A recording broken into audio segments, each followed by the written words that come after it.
Good morning everyone. ఈరోజు నేను పెసరట్లు వేస్తున్నానండి పిల్లలకి. చూసారా, నైట్ నానబెట్టేసుకున్న ఒక గ్లాస్ పెసర్లు. దీంట్లోకి అసలు నేను ఎక్కువ ఏమి యాడ్ చేయనండి. ఒక్క పచ్చిమిరపకాయ, కొంచెం అల్లం ముక్క, అంతే. ఇంకేం యాడ్ చేయను. రుబ్బేసిన తర్వాత ఆ పిండిలో కొంచెం జీలకర్ర యాడ్ చేస్తాను. జీలకర్ర ఎందుకంటే కొంచెం అరుగుదల కోసం జీలకర్ర అనేది యాడ్ చేస్తాను. చూసారా, ఈరోజు మా బ్రేక్ఫాస్ట్ అయితే పెసరట్లు. నైట్ నానబెట్టుకున్న పర్లేదు, ఒక 4-5 అవర్స్ ముందు నానబెట్టేసుకునైనా వేసుకోవచ్చు. మ్యాక్సిమం బ్రేక్ఫాస్టే ప్రిఫర్ చేస్తాం కదా పెసరట్లు అనేవి. సో ఈరోజైతే నేను ఎలా చేస్తాను అనేది, నేను ఎక్కువ ఏమీ చేయనండి, చాలా తక్కువ. పిల్లలైతే ఆనియన్స్ వేస్తే అస్సలు తినరు, అందుకే ఒక పచ్చిమిర్చి అనేది ఒకటే యాడ్ చేస్తాను దీంట్లోకి. ఎందుకంటే దీంతో మిక్సీ పట్టేస్తాం కాబట్టి. సో లైట్గా కారం వస్తుంది అంతే పెసరట్లో. ఇది ఇప్పుడు బ్లెండ్ చేసేసుకోవాలి. కొద్దిగా వాటర్ వేసుకుని బ్లెండ్ చేసుకుందాం ఫస్ట్. చూసారా, బ్లెండ్ చేసాను. ఇందులో ఒక పచ్చిమిర్చి, చిన్న అల్లం ముక్క వేసాను అన్నాను కదా, అది వీడియో తీయడం కొంచెం స్కిప్ అయింది వీడియో. అండ్ చిన్నపిల్లలు ఉన్న వాళ్ళైతే ఇలా వేస్తే పెసరట్లు ఈజీగా తినేస్తారు. ఈ పిండిలోకి నేను రుచికి సరిపడగా సాల్ట్ అనేది యాడ్ చేశాను. కొంచెం జీలకర్ర యాడ్ చేస్తాను.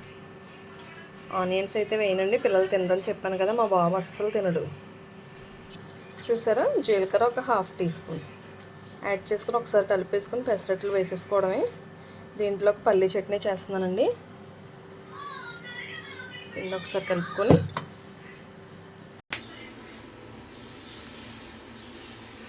చూసారా, పాన్ అనేది హీట్ అయింది కదా. ఇప్పుడు మనం పెసరట్లు వేసేసుకుందాం.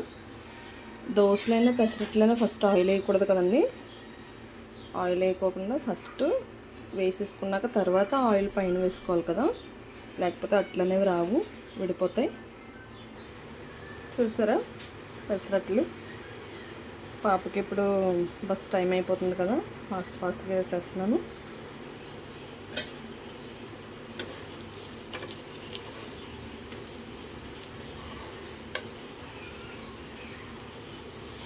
ఫస్ట్ పెసరట్టు వేసుకుని తర్వాతే ఆయిల్ యాడ్ చేసుకోవాలి కదండి, లేకపోతే అట్టు రాదు కదా. అదిగోండి ఫైనల్లీ.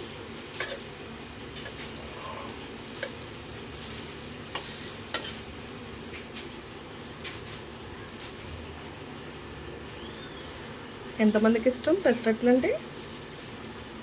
బాబు అయితే తక్కువ తింటాడండి. ఏదో ఒకటి చెప్పి ఫోన్ ఇచ్చి వీడియోస్ పెట్టి ఏదోలా తినిపిస్తాను వాడికి. పాప అయితే బాగానే తింటుంది. బాబు బాగా ఇబ్బంది పెట్టేస్తాడు నన్ను అయితే. ఈరోజు కర్రీ వచ్చి బీరకాయ పప్పు చేసానండి సింపుల్గా. రేపు ఎలాగో స్పెషల్స్ ఉంటాయి కదా అని. సరే మళ్ళీ తిరగేసుకుని కాల్చుకుంటూ ఉండాలి, అప్పుడు ఇది బాగా కాలుతుంది. చూసారా,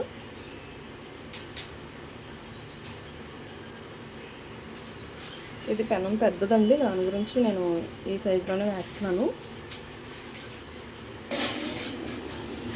చూసారా, వేడి వేడి పెసరట్లు రెడీ.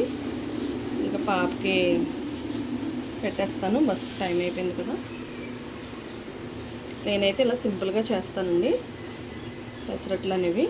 పల్లి చట్నీ కూడా నేను వీడియో తీసి పెడతాను, నేను ఎలా చేస్తాను అనేది. పల్లి చట్నీ కొంచెం డిఫరెన్స్ అంతే. ఇంక ఇందులో ఆనియన్స్ గట్రా ఏం యాడ్ చేయలేదు. చూసారా, సింపుల్గానేనండి, ఎందుకంటే పిల్లలు తినరు కదా అందుకని. ఇదేనండి మా బ్రేక్ఫాస్ట్ ఈరోజు అయితే. Thank you for watching. Bye.